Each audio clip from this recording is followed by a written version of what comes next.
Yeah, well, we didn't finish quarters well the whole night. I think they closed the gap at the end of the third, and then, obviously we gave up a 38-point fourth quarter.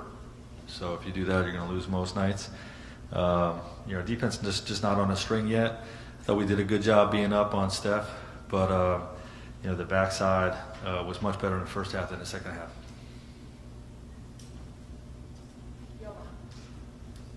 Hey, Frank. This was about as good of a game collectively as you're going to get from AD and LeBron. They come back for 67. You had mentioned them kind of shouldering some of that burden early on in the season. What did you see from them? And then no one else had double figures. And kind of what did you see from everybody else offensively? Yeah, those two guys were spectacular. Obviously, big nights from both of them. We're going to be pretty good if we get those type of performances. We just have to be better defensively and, just finish another action, from the rest of them. But this is a team that is all new to each other, so everybody's finding their way a little bit. Each day we get a little bit better and a little bit more connected and, watch the tape and get better from it.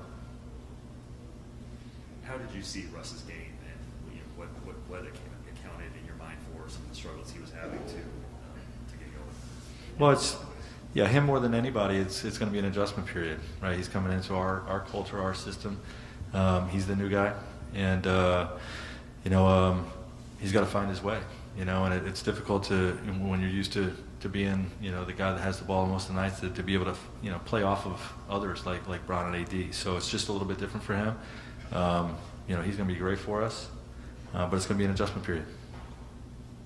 Frank, along those lines, how was it discouraging to see his sort of passive approach to parts of the game off the ball? Is that the line he's going to have to kind of walk this season in terms of figuring out when to kind of be himself? Yeah, no, I mean we want him to be aggressive. That part's easy. He'll stay aggressive. He'll stay in attack mode. It's just figuring out, his teammates around him, and that will come. Hey Frank, you talk about how it's going to be a learning curve of sorts for Russ. What do you think is going to be the biggest adjustment that he needs to make in order to play like he can play? With Russ? With Russ. He just needs time. He just needs minutes on the floor with these guys. We didn't get a lot of it in the preseason, because we got a veteran team. And, he just needs time. The more we're on the floor together, the more we're watching film together the next day, he'll just get a little more and more comfortable.